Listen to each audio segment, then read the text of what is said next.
भागलपुर के जिलाधिकारी सुब्रत कुमार सैन ने कम बारिश होने की वजह से धान रोपने में हो रही कमी को देखते हुए आज नाथनगर के सरकारी नलकूपों का निरीक्षण किया, जहां प्रखंड के कुल 36 नलकूपों में से 32 खराब पाए गए हैं, जिस पर डीएम ने नाराजगी जताई। उन्होंने प्रखंड विकास पदाधिकारी अंतिमा कुमारी को शनिवार तक इलाके में खराब चालू नलकूपों की संख्या, कितने को मरम्मती की आवश्यकता है, कितने के कार्य पेंडिंग है आदि की रिपोर्ट तैयार कर सौंपने का निर्देश दिया। वहीं जिलाधिकारी ने भतौड़िया के प्राथमिक विद्यालय व नल जल योजना के तहत बोरिंग का भी जायजा लिया। इस दौरान सबसे पहले डीएम ने किशनपुर बाईपास स्थित नलकूप का जायजा लिया, जो ठीक पाया गया।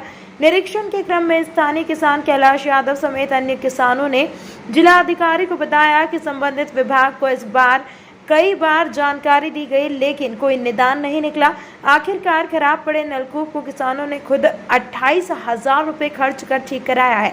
किसानों की शिकायत सुनकर जिलाधिकारी ने मौके पर मौजूद लघु सिंचाई विभाग के जेई सरोज कुमार से जवाब तलब किया और जमकर फटकार लगाते हुए कहा कि जब किसान खुद के खर्च पर ही नलकूप को ठीक करा रहे हैं, तो लघु सिंचाई विभाग के जेई व एग्जीक्यूटिव इंजीनियर की क्या जरूरत है। इसके बाद डीएम ने भतौड़िया के नलकूप जांच की। सरकारी नलकूपों की जांच के दौरान डीएम ने भतौड़िया प्राथमिक विद्यालय का भी जायजा लिया। निरीक्षण के बाद डीएम ने अधीनस्थ अधिकारियों को गुणवत्तापूर्ण काम करवाने का निर्देश दिया। मौके पर कृषि, लघु सिंचाई, बिजली, पीएचईडी व शिक्षा विभाग के अधिकारी समेत भतौड़िया पंचायत के मुखिया मिठ नारायण मंडल सहित अन्य लोग मौजूद थे। बारिश कम हुई है तो उस कारण से जो है धान के आच्छादन की स्थिति भी अच्छी नहीं है। वैसे मक्का वगैरह तो 100% लगा दिया गया, लेकिन धान रोपनी कम है।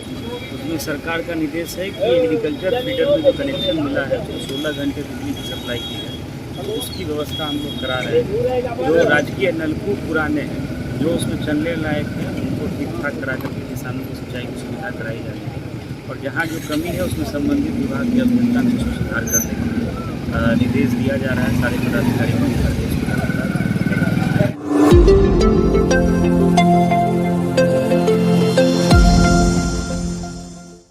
भागलपुर जिले के जगदीशपुर प्रखंड सह अंचल कार्यालय में कड़ी सुरक्षा के बीच प्रखंड विकास पदाधिकारी सह निर्वाचन पदाधिकारी रघुनंदन आनंद के दिशा निर्देशन व्यापार मंडल का चुनाव संपन्न कराया गया। 3 उम्मीदवारों के बीच शांतिपूर्ण वातावरण में जगदीशपुर प्रखंड के व्यापार मंडल सहयोग समिति के अध्यक्ष का चुनाव हुआ। चुनाव के बाद मतगणना में अध्यक्ष पद के लिए रवि रंजन निर्वाचित घोषित किए गए। अध्यक्ष के चुनाव के लिए कुल 270 मतदाता है। मतदाता सुबह से ही मतदान केंद्र पर पहुंचने लगे। कुल 170 मतदाताओं ने अपने मतों का प्रयोग किया। अध्यक्ष पद के चुनाव के लिए 3 उम्मीदवार मैदान में थे। 4 बजे चुनाव की समाप्ति के बाद मतों की गिनती के पश्चात 70 मतों से रवि रंजन ने वीवी फातिमा को मात दी। रवि रंजन को 70 तो वीवी फातिमा को 47 मत मिले हैं।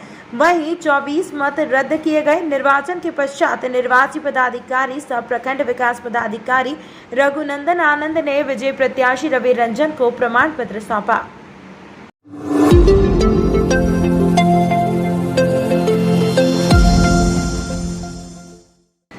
कड़ी सुरक्षा के बीच शांतिपूर्ण वातावरण में सुल्तानगंज में व्यापार मंडल सहयोग समिति के अध्यक्ष का चुनाव संपन्न हुआ।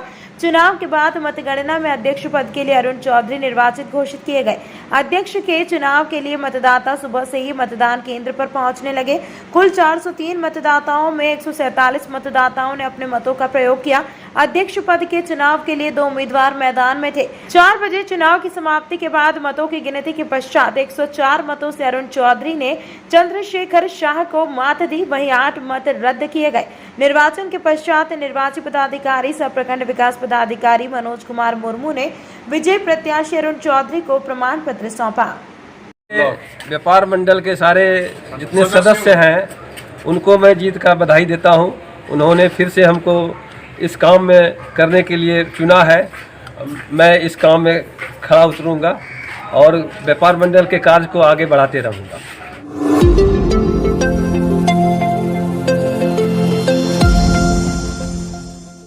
मानसून प्रवेश किए दिन बीत चुके हैं। कब गर्मी से राहत मिलेगी यह तो भगवान ही जाने।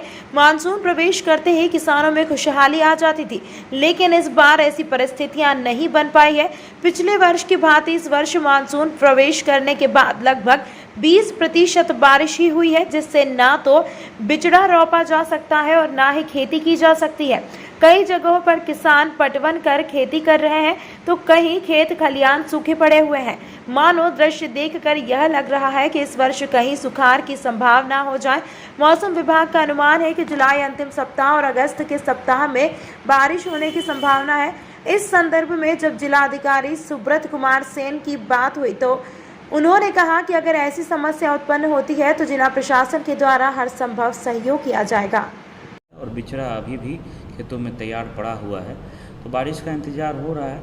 इसके अतिरिक्त सिंचाई के जो अन्य संसाधन है उसके माध्यम से भी किसान सिंचाई कर रहे हैं। डीजल अनुदान की घोषणा भी सरकार ने की है, तो उसके माध्यम से भी किसानों को काफ़ी सहूलियत मिलेगी। और पूरी परिस्थिति पर हम लोगों की नज़र है। आगे आने वाले समय में जैसा बारिश का स्वरूप रहेगा, जिस हिसाब से वर्षा होगी, उसी हिसाब से फिर किसानों को अन्य योजनाओं का लाभ देने के लिए भी जैसा विभाग का निर्देश प्राप्त होगा उसके अनुरूप त्वरित कार्रवाई हम लोग जिला में करेंगे।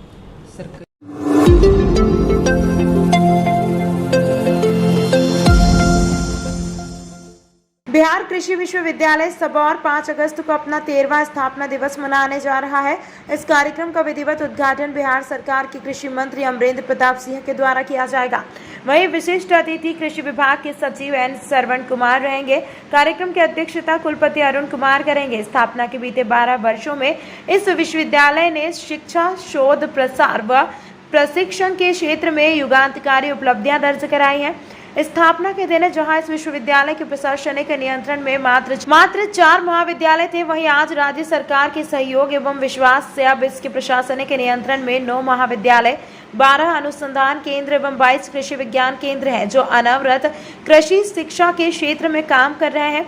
विश्वविद्यालय की उपलब्धियों ने कृषि विकास को नया आयाम दिया है। प्रेस वार्ता के दौरान कुलपति अरुण कुमार ने बताया कि स्थापना दिवस समारोह के अवसर पर विश्वविद्यालय प्रशासन ने 5 कार्यक्रमों को चिन्हित किया है, जिसमें स्कूल ड्रॉप आउट युवाओं के लिए सर्टिफिकेट कोर्स का शुभारंभ, स्मारक का विमोचन, नवनिर्मित भवनों का उद्घाटन, पोषक अनाजों के प्रति जागरूकता हेतु किसान वैज्ञानिक कृषि पदाधिकारी का समापन, पूर्ववर्ती छात्रों का मिलन समारोह एवं सांस्कृतिक कार्यक्रम शामिल है।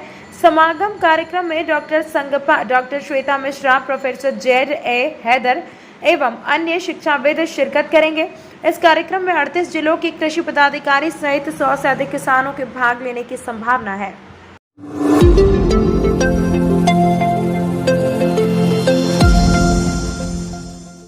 भागलपुर जिले के अजगैबीनाथ धाम में लगे श्रावणी मेला अब अपने अंतिम चरण में पहुंच चुका है, लेकिन कांवड़ियों के दिल में जल रही शिव भक्ति की ज्योति बुझने का नाम नहीं ले रही है। एक और जहां मेला क्षेत्र पूरे परवान पर है, वहीं कांवड़ियों के आने से यहाँ के घाट भी सुशोभित हो रहे हैं। अजगैबीनाथ मंदिर से लेकर कच्चे कांवड़िया पथ केसरियामय है। गुरुवार को कांवड़ों में लगे घुंघरुओं और बोलबम की स्वर से पूरा कच्चे कांवड़िया पथ गूंज उठा है। इससे शिव भक्तों के मन में शक्ति का संचार हो रहा है।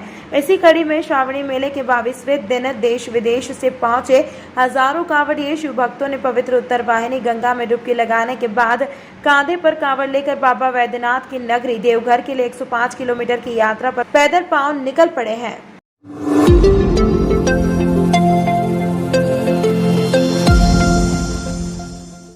भागलपुर जिले के भवानीपुर थाना क्षेत्र के जयपुर चौहर पश्चिम पंचायत के शाहपुर गांव निवासी अखिलेंद्र कुमार ने गुरुवार को गांव के ही 7 लोगों के खिलाफ भवानीपुर थाने में प्राथमिकी दर्ज कराई है। आवेदन में कहा कि बुधवार को मेरे घर से सटे बिजली के पोल में अप्पू यादव, नंदन यादव सहित अन्य बांस से जटारा मार रहे थे, जिसके कारण लगातार बिजली की चिंगारी निकल रही थी, जिस पर मैंने बोला कि बिजली मिस्त्री को बुलाकर ठीक करवा लीजिए। उसी पर अप्पू यादव, गुलाब यादव, शिवचरण यादव, जोमड़ी यादव, मिथुन यादव, नंदन यादव, कुणाल यादव ने हाथ में ईटा खंती हथियार से लैस होकर मेरे घर आ धमके और गंदा गंदा गाली देने लगे, जिस पर मेरे पिताजी ने मना किया तो मारपीट करने लगे, जिस पर मेरी मां और हम बचाने गए तो सभी उपरोक्त नामजदों ने लाठी डंडे, लोहे की रॉड, खंती, ईंट, पत्थर से मारपीट कर जख्मी कर दिया और उसके बाद सभी अभियुक्तों ने घर में घुस सामान तोड़ फोड़ किया और मेरी मां की गले से एक भर सोने की चेन, आधा भर सोने की बाली छीन कर भाग गया और जाते जाते बोला कि अगर केस करोगे तो पूरे परिवार को जान से मार देंगे।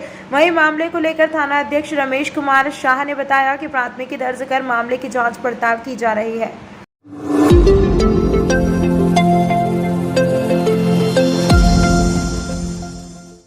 भागलपुर के इस्माइलपुर प्रखंड अंतर्गत परबत्ता पंचायत में प्लास्टिक की बाल्टी का मुफ्त वितरण किया गया।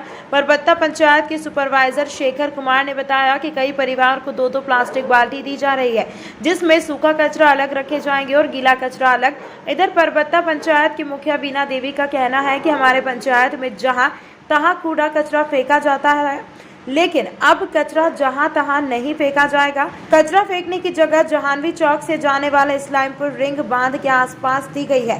परबत्ता पंचायत में अब पूरी साफ सफाई पर ध्यान दिया जाएगा। वहीं उप मुखिया अजय पासवान ने बताया कि प्लास्टिक बाल्टी पंचायत के हर एक परिवार को मिलेगी, साथ ही हर वार्ड में 2 सफाई कर्मी बहाल किए जाएंगे, जिससे अब साफ सफाई पर ध्यान दिया जा सकेगा।